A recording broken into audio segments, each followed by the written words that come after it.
So what we're going to be doing in today's session is having a little look at Mental Health Awareness Week. The 10th to the 16th of May seems like a very, very long time away, but equally it's really important that we proactively get ourselves prepared for this week, because it's a really important week when it comes to mental health conversations and engaging with our employees in that way too.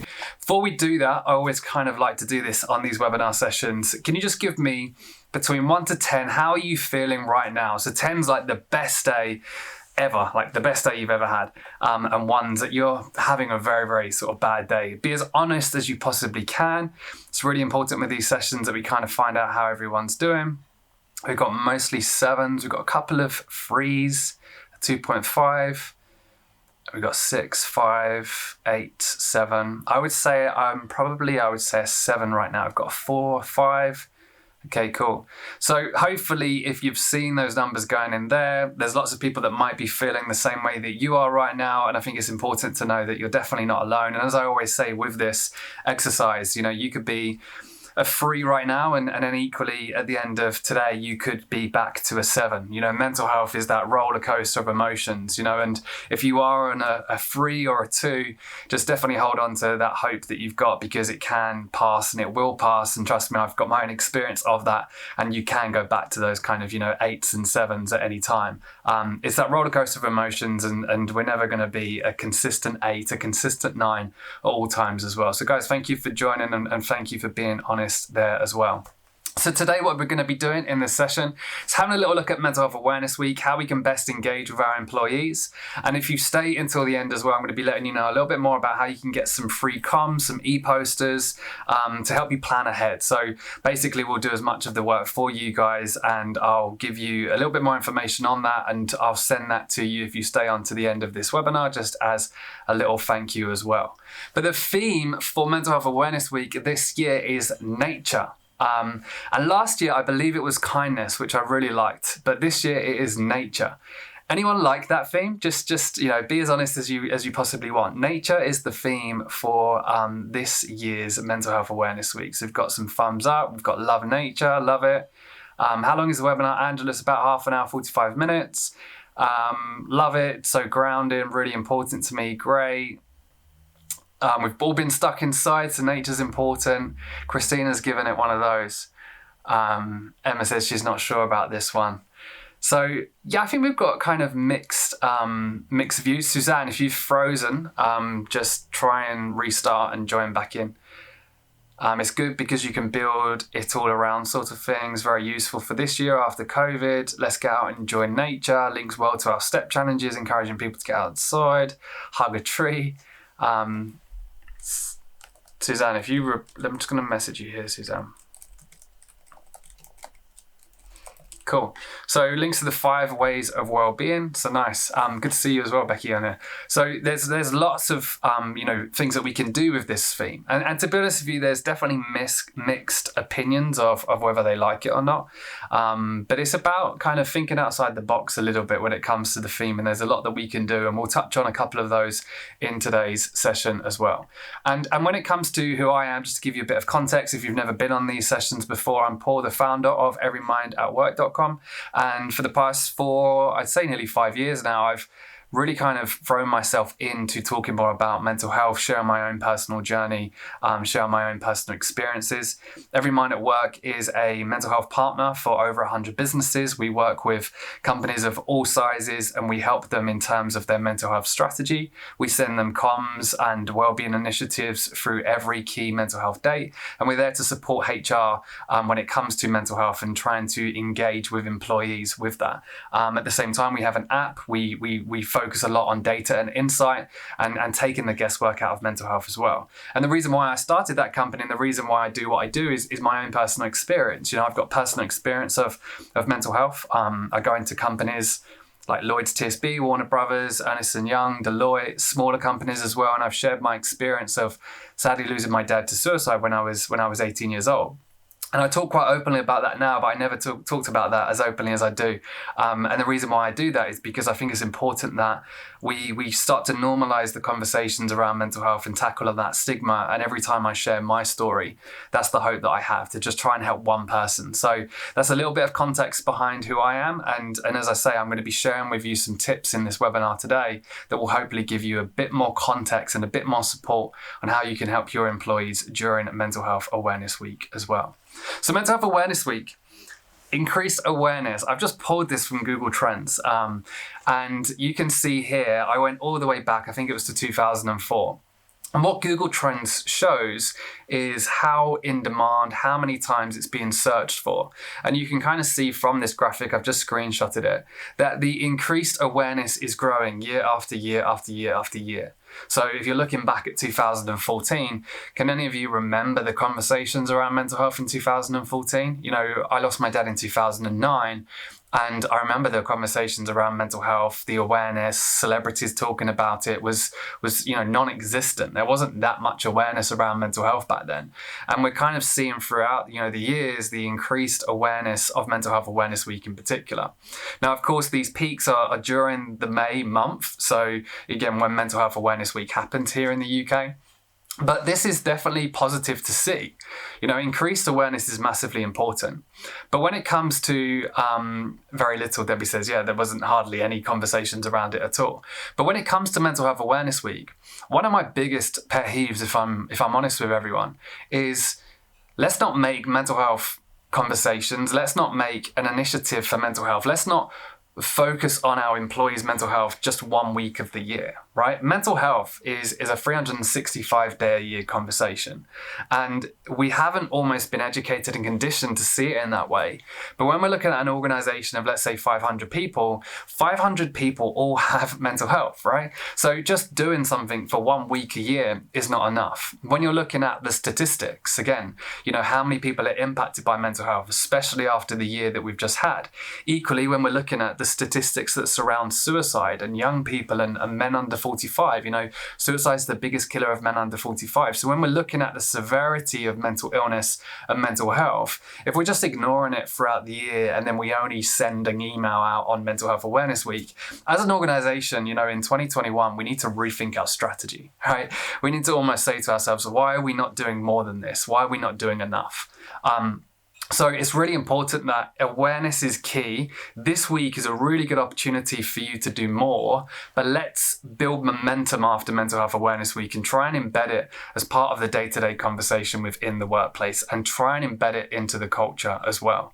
So with Mental Health Awareness Week, this is, like I'm saying to you guys, it's about what can we utilize in this week itself, but how can we actually pivot from this, push forward from this, gain momentum from Mental Health Awareness Week, and actually do more throughout the years as well. So again, as a speaker for the last 4 years, I've had companies contact me in January and say, can you come and do a talk on May the 11th? And I know why they want me to come in on May the 11th, because it's Mental Health Awareness Week, right? And why can't I come in next month? Get me in as early as possible, guys. No, we want you to come on Mental Health Awareness Week. And we want to make sure that we're using this week wisely, but it doesn't become a tick box exercise, right? And I know that's probably, a lot of you want to do that because you're on this webinar today, but it's one thing that I wanted to make clear at the beginning of this session today. And when it comes to the importance of awareness, again, awareness is so key still. There's a big sort of movement, and I'm definitely for it, of, we've had enough awareness now. We need more prevention. We need more intervention and more treatment, which I get and I understand and I believe in massively. But actually, when we're looking at awareness, we still need to increase awareness because we need those conversations around mental health to chip away at the stigma that exists within your organization and within society as a whole.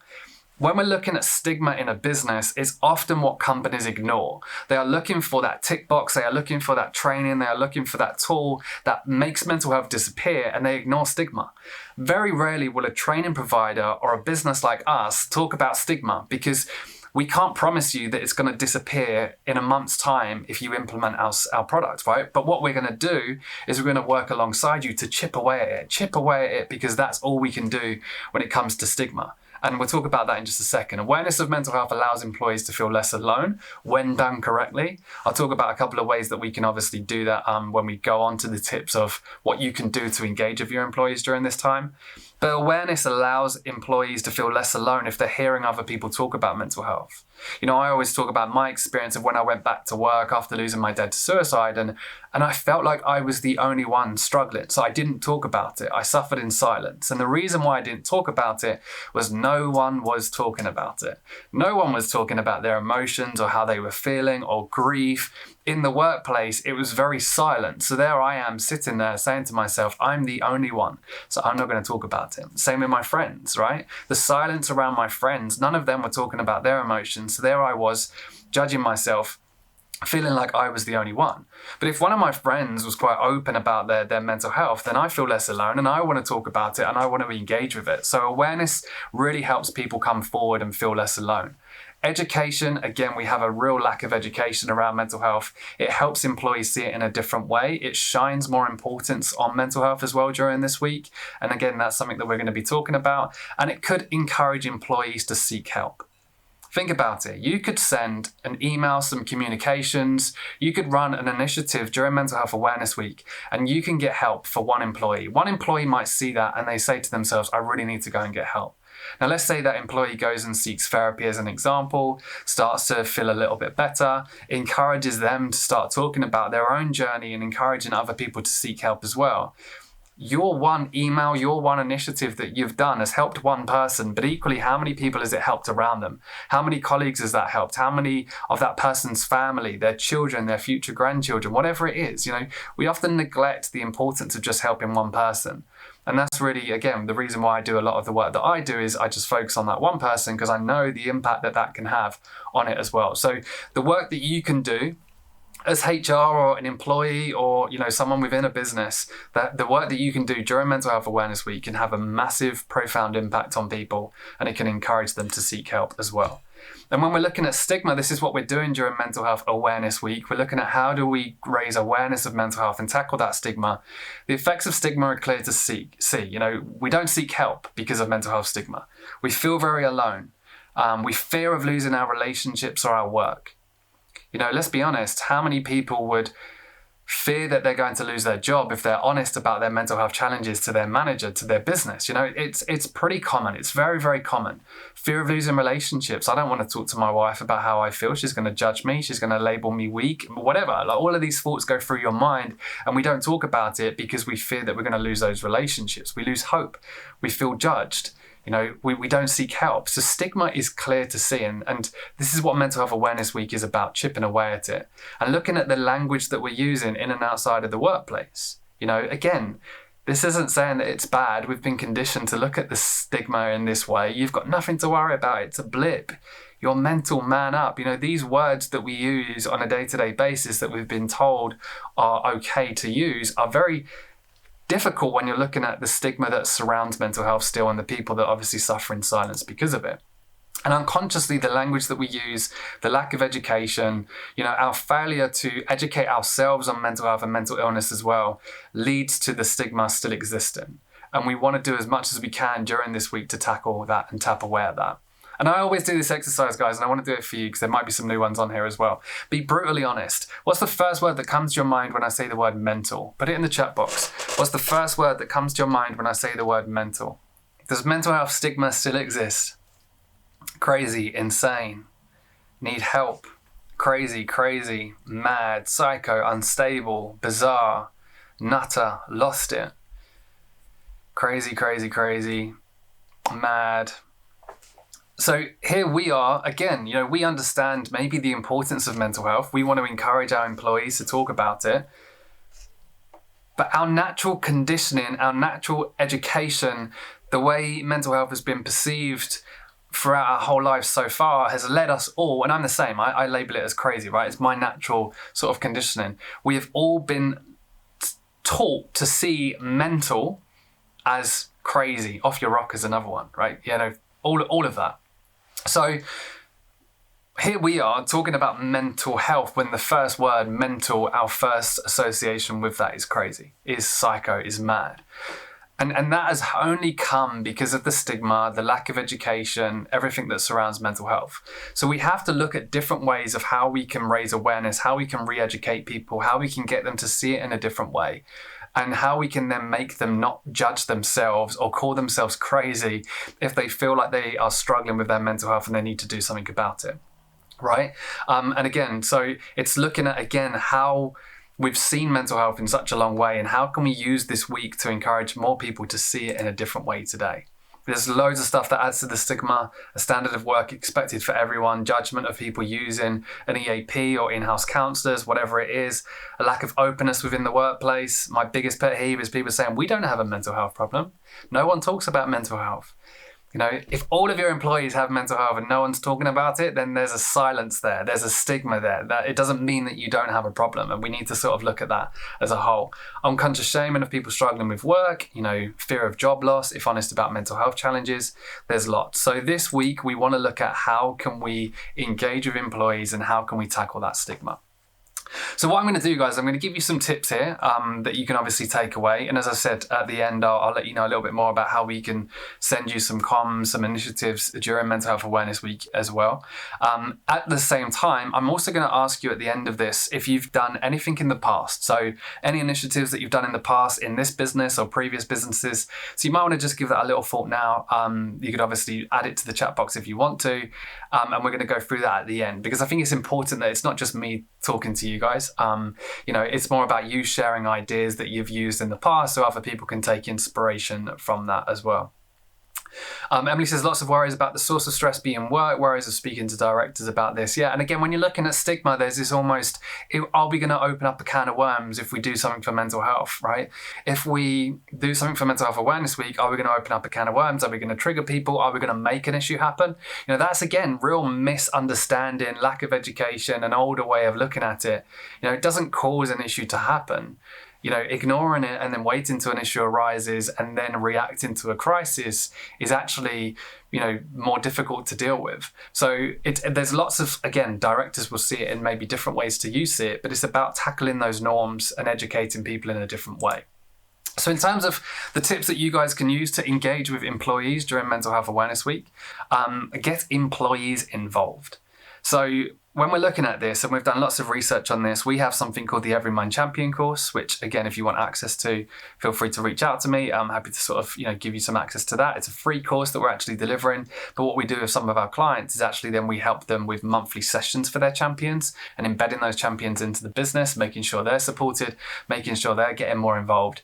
But as an organization, the way we actually sort of change culture is it doesn't always have to come from HR, right? When it just comes from HR and the business, it's one-dimensional. Some people don't really trust it as much. Some people don't want to get engaged because, again, the stigma that surrounds it.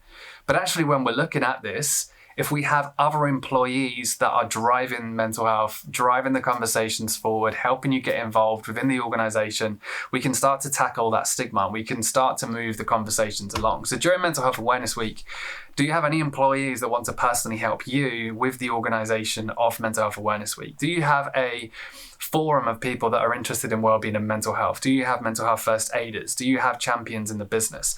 Get them together, start brainstorming some ideas and help them, get them to help you push this agenda during Mental Health Awareness Week. Encourage employees to bring their hobbies to work as well.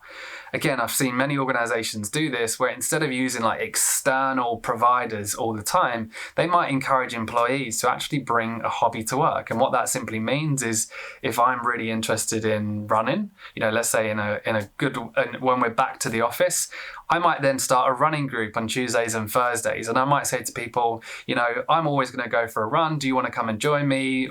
Lunchtime, Tuesdays and Thursdays. Now, I am an employee managing that initiative. And before I know it, I could have 10, 15 employees out for a run with me every lunchtime.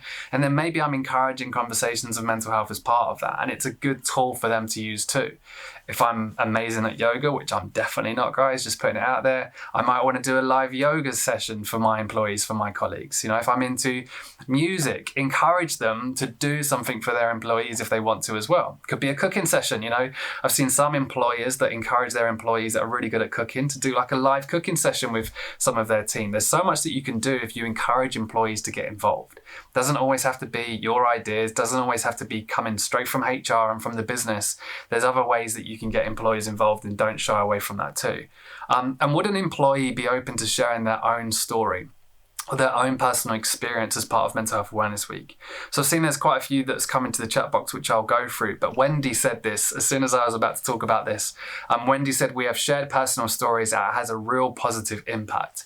I stand by this. Everything that we do at Everymind at work has some personal experience element to it, whether it's me talking about my story, in the app itself, we've got many personal stories, many personal experiences, whether it's, different types of, disorders that people have experienced or grief. There's so much personal experience as part of it, because I think with mental health, we do lack that human side to it. When we look at it when we can't connect with it, when we can't relate to it, we often shy away from it. So personal experiences and personal stories are really, really impactful. And to give you an example of that, I did a talk for Mercer, the company Mercer it was in London. This was just before the pandemic, actually. And I shared my story, and there was about maybe 100 people in the room.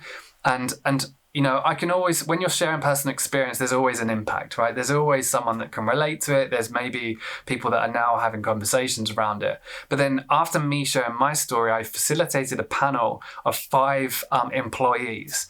And these 5 employees of Mercer all stood up and they shared their story. One spoke about his battles with depression. One spoke about, these battles with grief and losing people in his life and really getting to some sort of dark times in his life. Another spoke about his experience with, anxiety. And I saw the shock in the room, right? Because these are colleagues that they work with every single day that maybe they sit with in the canteen, and they had no idea, like literally no idea, that this is what an employee was personally dealing with. And the impact that those personal experiences had on those employees in that room, and then potentially the conversations that happened after that, were clear to see. CEOs standing up and sharing their own personal experience. And it doesn't have to be, standing up in front of loads of people. It could be someone sharing a blog post, or it could be part of an email communication that you put out.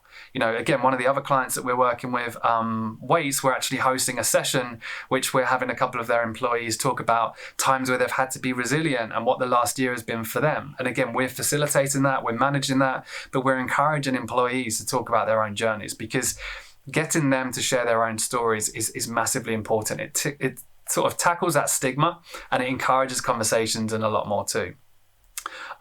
So again, I think that's a really, really sort of important way of looking at it, is get them engaged as much as you possibly can. Guys, I'm going to come back to some of these questions and some of these points at the end. There's lots coming in. Keep them coming in. Ideas that you've got, and I'm going to go through them. The second tip is to keep it simple. Whenever we're looking at mental health initiatives, and maybe I shouldn't say this, but we're always looking at a tool. We're always looking at something, right? And I talk very much about, let's stop focusing on the what and let's start focusing on the why. And what that means is, if I say to you, what do you have in the business to support your employees' mental health? People will tend to start listing off the stuff that they've done. Oh, we've got an EAP. Oh, we've got 10 mental health first aiders. Oh, we had a session with someone, a couple of weeks ago on financial well-being. Oh, we do this. And then when you say why, that's when they lack any kind of, because we do, we've got an EAP, we've got mental health first aiders, we've just got it. And the why is so important, that's often neglected. And that's something that we make sure we do with every client that we work with, is we look at strategy, we look at how do we implement this, because this is massively important.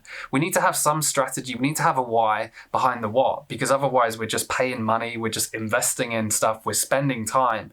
And actually we'll look back on this in a couple of years' time and say, we actually haven't tackled the stigma.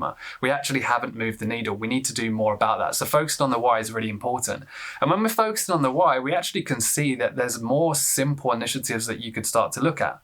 So research has shown that employees feeling valued and supported by their organization has a positive impact on their mental health. So can you use this week for recognition and praise?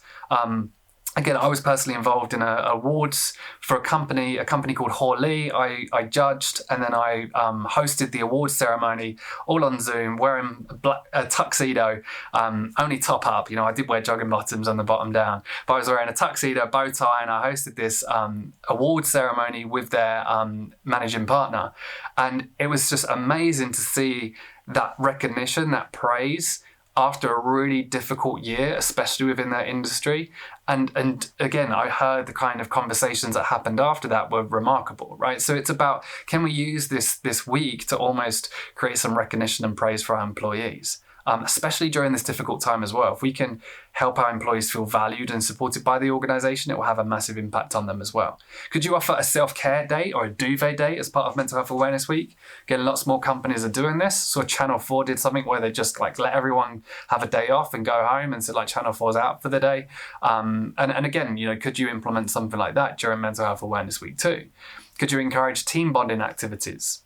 We recently, for our small team, we did a Play-Doh Zoom call. So we sent all of our employees Play-Doh. This was for International Fun at Work Day. And then we set everyone challenges of make an Everymind at Work mascot. I think James set everyone the challenge of make Paul in Play-Doh, which wasn't very good to see. Make a garden scene out of Play-Doh. And it was actually really fun. I was quite skeptical, but it was actually really fun. And those kind of days and those team bonding activities don't cost a lot. They're not difficult to do, but often we neglect them because we're looking at that next shiny object that's going to sort of tackle stigma and tackle mental health. Could you send employees a self-care box? Lots of clients, and I've seen lots of companies do this, where they'll send employees a small box of maybe something to do with self-care, or it could be a book, or it could be something that a healthy treat, whatever it is. Just another way of encouraging that conversation in a different way rather than just sending them an email. And also with the link to nature, could you encourage employees to share photos of their favourite places? Could you encourage employees to go for walks and take photos and share their walks on there? Could you encourage employees to find their favourite plant and share that as part of a sort of team engagement exercise, or their gardens, whatever it is? Not everyone's going to want to get involved and engaged in that, but there's so many ways to keep it simple. Keeping it simple is sometimes, as I say, something that we often overlook. And it's really, really important to look at that too. Loving the engagement in the chat box as well, guys, just putting it out there. Create a week-long challenge. So Mental Health Awareness Week, you've got the whole week. Challenges are a softer way of engaging with employees.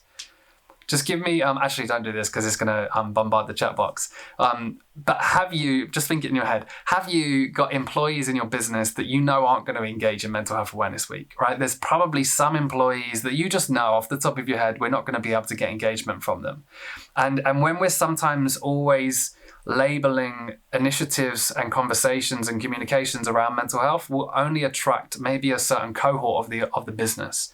So challenges are actually a key way of looking at how do we engage with more employees. So those that shy away from mental health. So if we was to say, right, we're doing a mental health webinar, it's free to attend, come and join. I can almost guarantee you that you're going to have some people that will shy away from that purely because of the word mental health. And that's the reality of stigma. That's the reality of the education that we've got. So actually, if we was to say, right, we're going to do a walk-in challenge from Monday to Friday, who can do the most steps between now and Friday, a bit of friendly competition, whatever it's going to be. Or maybe it's, as an organisation, let's walk from here to there. So let's accumulate all of our steps up. This is the challenge that we're going to do for this week. And we're going to set up a challenge. Now, what happens with these challenges is it engages different people, because people are going to say yeah, I want to get involved in that challenge. That sounds, like a bit of competition. I want to get involved in that. But then what we're actually going to do, as you can see from the last point here, is we're going to embed mental health conversations and communications as part of that week-long challenge to encourage awareness. So we get them in because of a walk-in challenge. And as part of that walk-in challenge where people are engaged, people are sort of, doing it, we then start to encourage and softly promote conversations around mental health as well. And again, with the theme being nature, there's so much that you can do from this. Challenge employees to step outside their comfort zone as well. Other challenges that you could obviously do.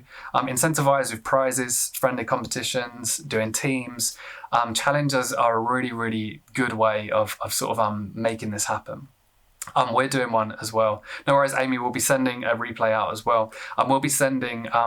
We're doing a challenge as well. I think it's 300,000 steps during the month. So again, just these kind of challenges are really important. So that's another tip for you guys. Create a week-long challenge that you run through Mental Health Awareness Week. It's another way of engaging with people, especially if they don't want to talk about mental health.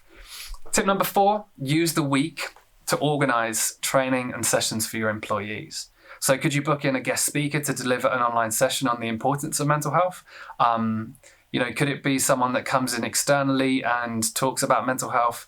Is it someone who comes in and speaks about a specific subject? So again, could you organize various sessions throughout the week looking at different topics? So one could be on self-belief, one could be on connections, one could be on work-life balance, one could be on physical health, one could be on financial well-being. Depends on how much you want to plan, but I know many organizations that use this week almost as like a calendar.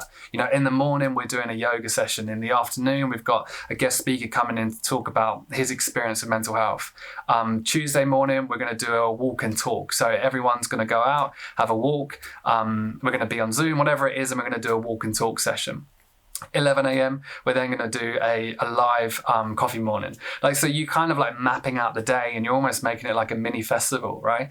Again, depends on how much you want to do during the week, but focusing on different topics throughout the week is again a way of sort of bringing mental health to the forefront. And that's one thing that we really focus on again, because, when we're looking at mental health, there's so many different areas of mental health that we often neglect. When we're looking at physical health, we naturally break down physical health into various different areas. But when we look at mental health, we see it as just mental health, right? And we can just improve mental health. But actually, mental health is self-belief. It is resilience. It is physical health, and the impacts of that. It is self-belief and confidence and motivation and connections and everything else. It is financial well-being. So there's more that we can do around well-being that can encourage people to have more conversations around mental health as well. Could you deliver some mental health training for managers during the week, or resilience training during the week? We're doing a lot of resilience training and management training during the week of Mental Health Awareness Week too. Just almost like using that week as a pivot to, this is where we're going to start implementing some training. Could it be a virtual coffee morning? Again, a simple way, a virtual coffee morning, a session that you can obviously run. There's so much that obviously you could do. With the virtual coffee morning, the tip that I would give is all you need to know is a couple of icebreakers. So just write down a couple of icebreakers of how you're going to get people to talk. It's nothing more awkward than a coffee morning that no one's talking. And then also how you're going to open it and how you're going to close it. The rest almost takes care of itself. So again, if you want some more help on that too, then just shout. But there's so much that we can do. I don't want to bombard you with too much. I'm gonna bring this all together in just a minute and take some more of your advice. I'll send you the slides as well, Julia, no problem at all. And then the final one, before I come to some of your ideas, focus on your communications. There's a really good quote, and I can't remember, it wasn't a quote, just someone said it. HR in particular have this fear that they're over-communicating. And someone said to me, you can never over-communicate. Now, some people might not agree with that. But when it comes to mental health in particular, what you're typically not going to get is a lot of engagement. So what I mean by that is, if I send out some communications about mental health, I'm not expecting every employee to come back and say, this was amazing. Because again, we're dealing with stigma.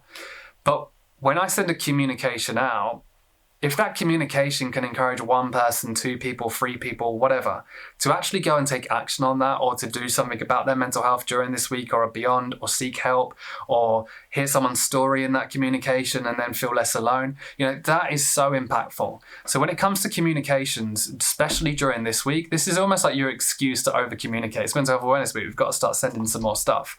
So use this week as a way of over communicating to employees on the importance of mental health. Think about how you can best communicate to employees as well.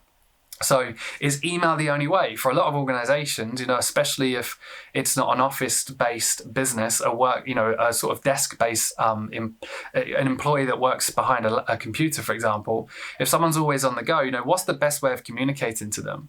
Is it email? Is it managers? Can we get managers involved in this, early on so they can encourage conversations? Is it posters that we put up in stores or whatever it is, depending on your business? Think about the communication strategy for Mental Health Awareness Week, because again, you can have amazing communications, but if no one's seeing it, no one's reading it, no one's having visibility of it, then, it's kind of a waste of time. So think about the best way to communicate with your employees. Make your communications two-way. So encourage engagement, get employees involved, as we've said, get people to share their story. One of the things that we do, in a way, I know there's so many, Marion. We're gonna put this out. We'll put all of these suggestions together and we'll share them as well. No one likes my tips. Everyone likes everyone else's tips. I'm joking. So one of the things that we do with the app as well is the app that we have people's personal experiences on there. So employees that want to share their story, we can build it into the app purely for that one organization. And again, that's a really good way of driving engagement, because hearing from colleagues, hearing their own experiences does encourage other people to engage. It does encourage people to reply as well, like to say, oh, wow, that was a great story.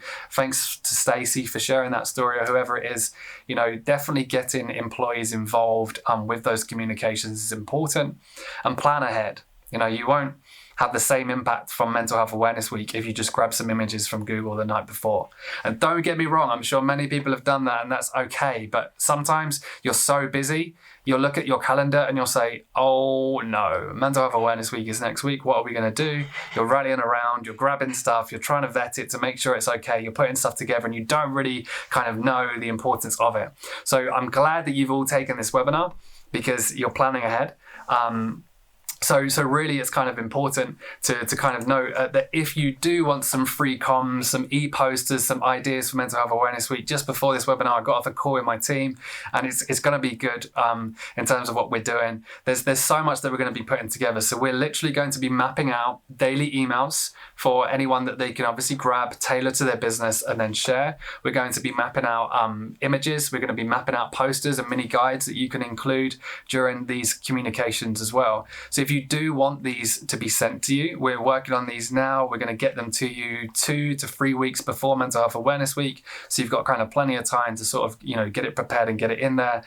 Just send me an email. Send me an email now, guys. Go to your mail client on your phone or whatever, on your laptop, and just email me, paul@everymindatwork.com. I'm going to put it there now. All you need to do in the subject line or whatever is just like be as rude as you possibly want. Send me comms, just whatever. And then what I'm going to do is I'm going to filter everyone in to a folder on my email, and I'm going to make sure that I message everyone individually with a link to these comms when they're ready. And like I said, we're bringing in the nature theme. We're doing it in a way that actually looks at mental health, but brings in the nature theme. I don't want to give too much away, but it's looking at the key parts of mental health, how we can encourage employees to look at their own mental health and how they can understand the importance of it throughout the week. And again, like I say, we'll lay out the communications there for you if you need it. So if you want, you can just copy, paste, send. It's going to be as easy as that. But at the same time, if you do want to tweak it specific for your business, then you can do so as well. And again, as an organization, when it comes to Everymind at Work, that's typically what we do, guys. We're a mental health partner for over 100 companies. We help them in different ways, whether it's training, resilience training, whether it's my watch is beeping a lot, guys. So I appreciate everyone emailing me.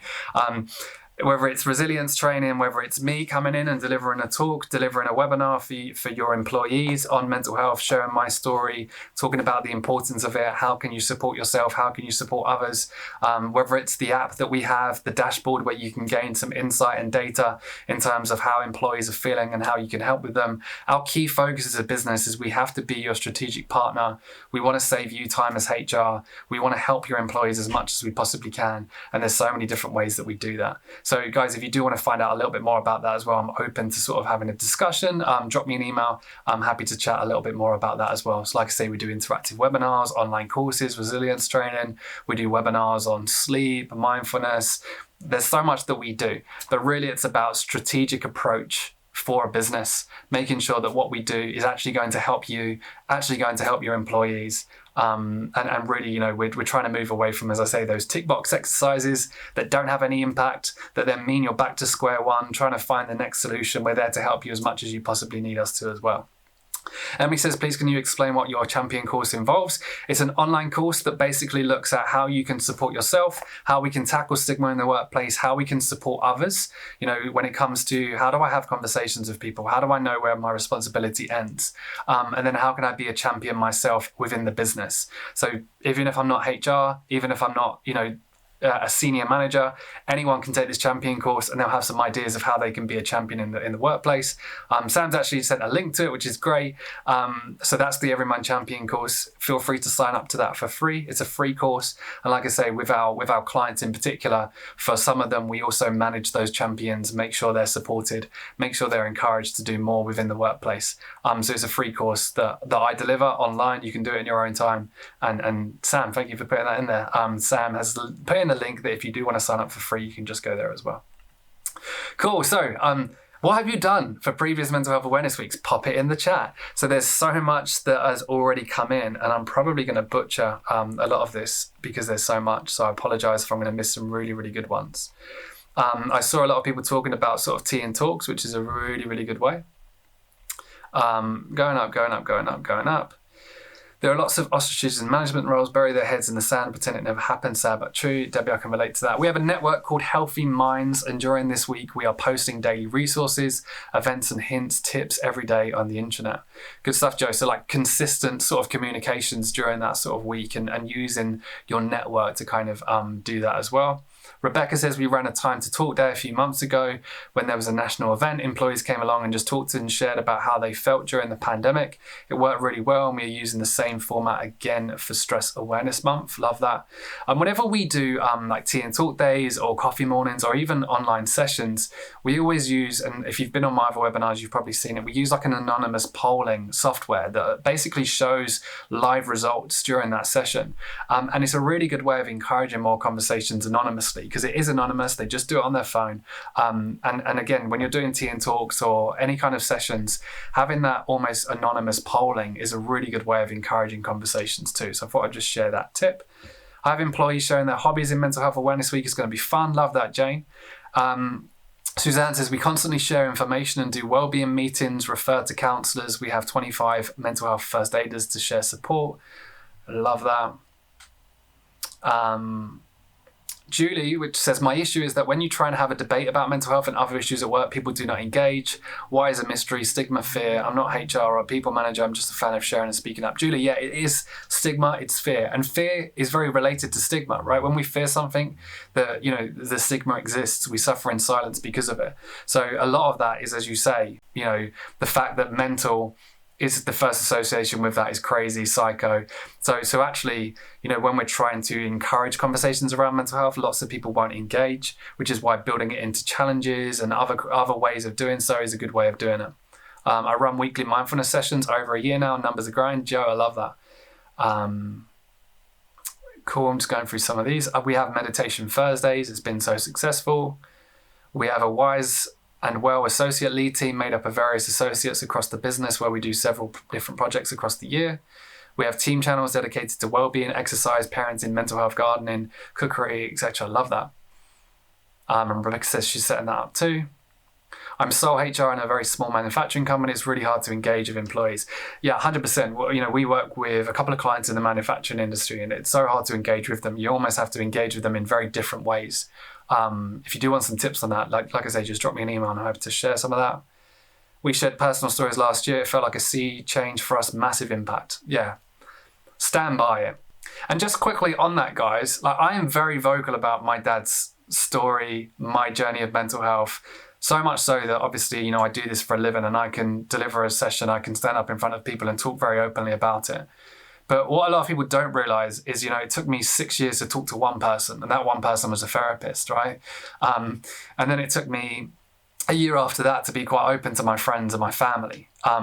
And then actually when I started to talk more openly and more publicly about my dad's suicide and my journey, it started with actually a blog post where I could just hide behind the keyboard and just write.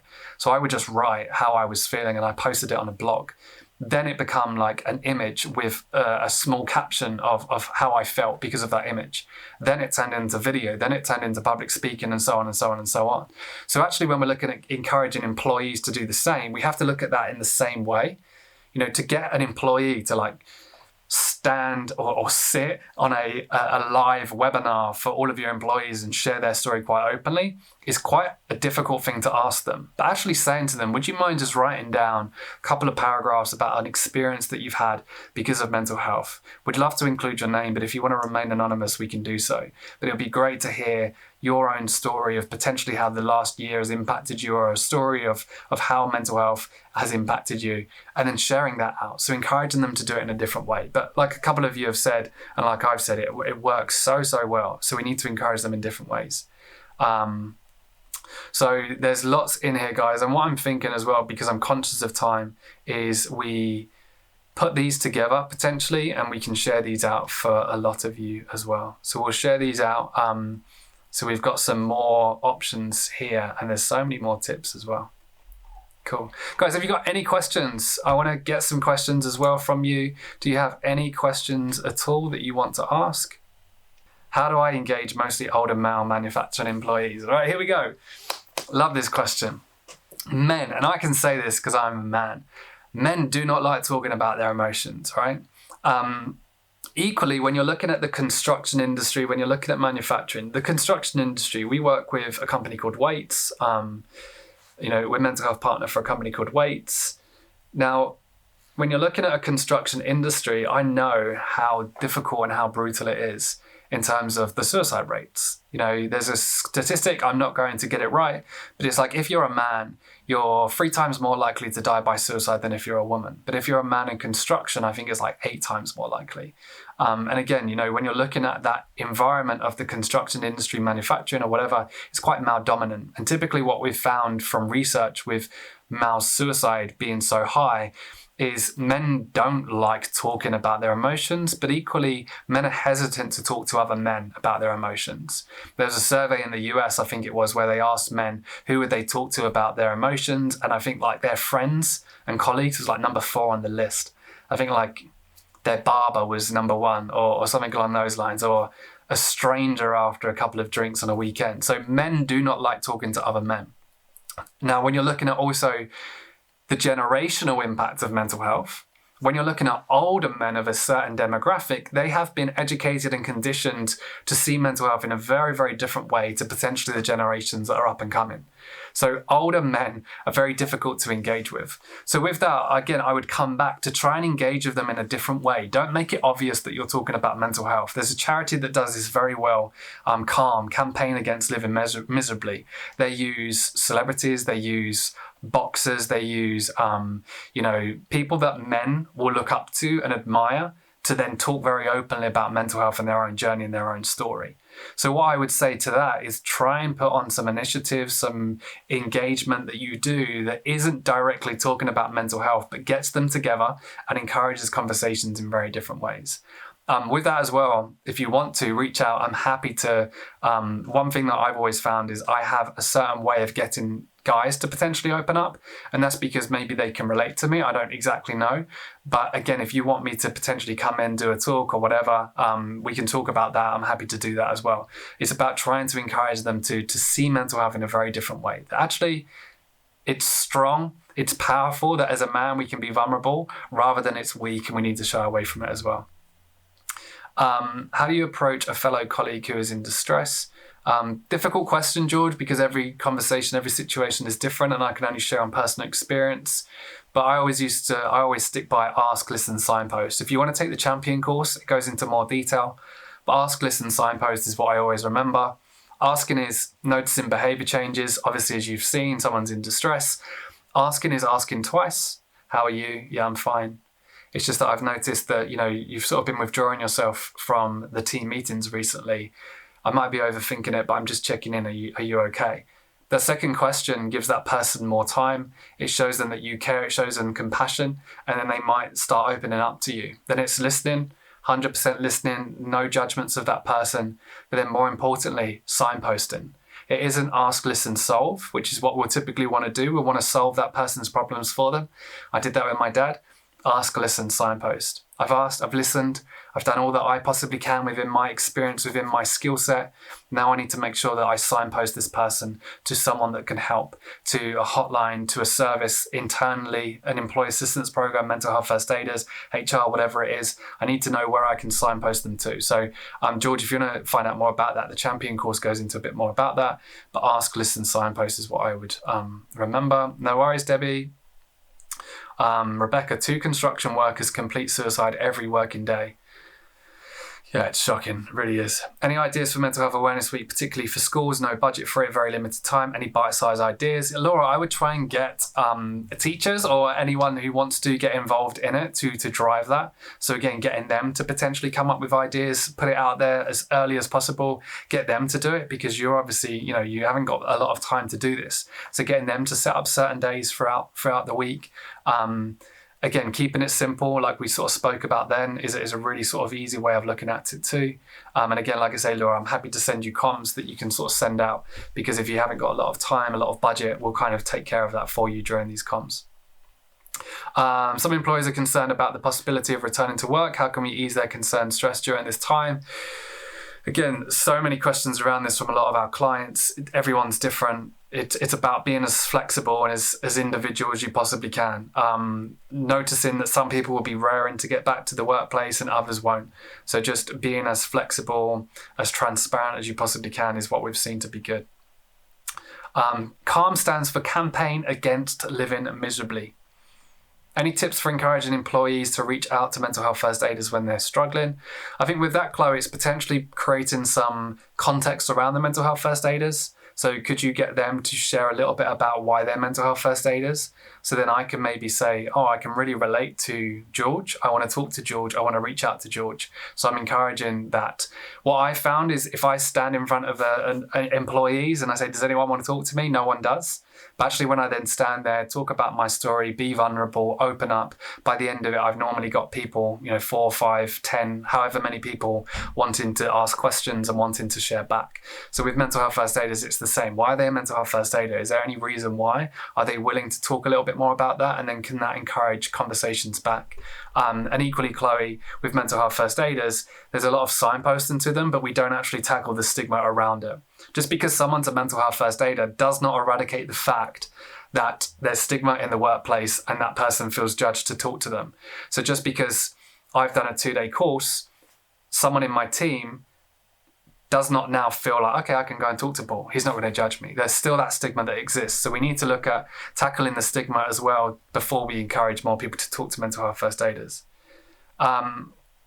Cool. I like the idea of getting someone to talk about their mental health experiences, just worried about any negative. I like the idea of getting someone to talk about their mental health experiences, just worried about any negative repercussions, anything to be aware of. Am I being overcautious? Karen, definitely potentially put a trigger warning out there, depending on the story. If you do want some advice on that, happy to give that.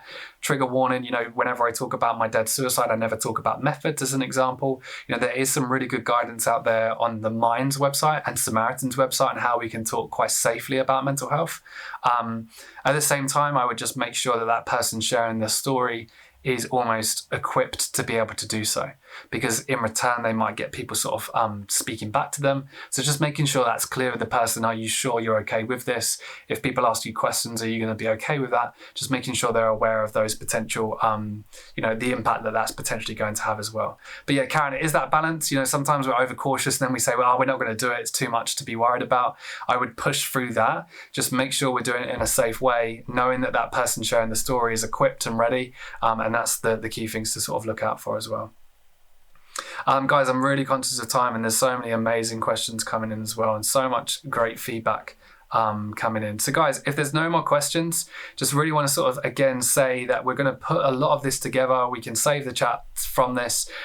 Do drop me an email, paul@everymindatwork.com. I'm going to just open it up here. To get the free comms, email me, paul@everymindatwork.com. If you do want to find out more about Everymind, how we can support you, if you're looking for potentially me to come in and do a session with your employees or resilience training, whatever it is that you're looking for, if you need some support on what do we want, because again, that's a big question. What should we be doing as a business? I'm happy to sort of, share some strategies with you as well. These monthly sessions will be happening every first Wednesday. I think I might have got that wrong. Let me just check. Is it the first Wednesday or the second Wednesday? It's the first Wednesday, every first Wednesday of the month. So once you've signed up for one, we'll remind you of the next session. There'll be new topics. We're going to be getting guest speakers on as well. So join these sessions every first Wednesday at 1 p.m. And once again, guys, if you do want to connect with me, whether it's on LinkedIn, drop me an email, Instagram, TikTok, whatever you're into nowadays, feel free to connect with me. Happy to sort of, chat and give you some more advice for free as well. Guys, thank you so much for joining. Appreciate it. Like I say, drop me a message if you do want these comms. We'll send them to you a couple of weeks in advance before Mental Health Awareness Week, so you're all ready. Enjoy the rest of your day, and I'll speak to you all very, very soon. All right, bye.